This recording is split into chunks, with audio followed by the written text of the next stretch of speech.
Hello mga ka-farmers, welcome back sa channel natin. Ito na mga ka-farmers, ito yung pinagkabibisihan natin dito sa atin. Ito mayroong nagpa-incubate dito at ngayon namisa na yung mga sisiw. So ito pala mga ka-farmers ay panglimang batch na napapisa dito sa atin. So yan yung service natin ngayon at hindi na tayo nagkapag-upload ng maraming video dahil dito sobrang busy talaga. Kaya ito, yung mga sisiw ay kinuha na yung may-ari dahil minamarkingan nila para dalhin na sa kanilang farm. So yan yung mga sisiw natin mga ka-farmers na napisa nga batch na ito. So medyo madami-dami rin mga ka-farmers yung mga sisiw na napisa. Kaya ito kinuha na nila at papauwi na rin sila. At yung mga itlog na dinala nila, ayun yung hindi napisa na sobra.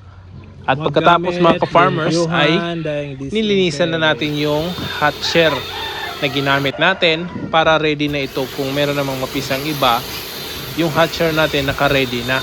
So di na tayo mahihirapan na maglinis kapag na meron nang namimisa. So yan mga ka-farmers, nilinisan na rin natin at kahit hindi pa wala pang namisa ay ready na yung hatcher tray natin kung meron tayong ilalagay man na mga itlog dito para mapa-hatch natin dito sa ating incubator. At yung nagkuha ng mga sisiw, nagdala rin sila ng itlog at ito 300 plus na mga itlog yung iloload natin sa incubator. So yan yung mga manok na pang, alam nyo na, yung mga G-fowl na mga manok, yan yung iloload natin dito sa incubator na ito. So yan mga ka-farmers, dito ang kasya lang dito is 240 na mga itlog yung pwedeng mailagay dito sa incubator na ito. At yung iba naman dahil 7 tray ito, doon naman sa kabilang incubator natin ilalagay. So 21 days sila dito mga ka-farmers na hanggang mamisa yung mga itlog na ito. Pero i-candle pa rin natin yan pagdating ng 10 days. So 10 days tayo nagka-candle dito mga ka-farmers para malaman natin kung meron bang similya o wala yung mga itlog.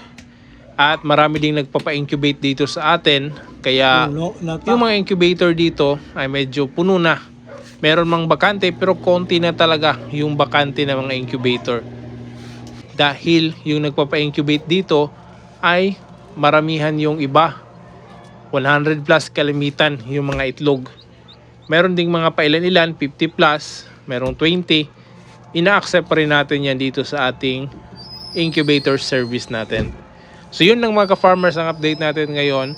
Maraming salamat at sa susunod na naman, maraming salamat din. Hanggang sa muli, see you in my next vlog at happy farming! Woo!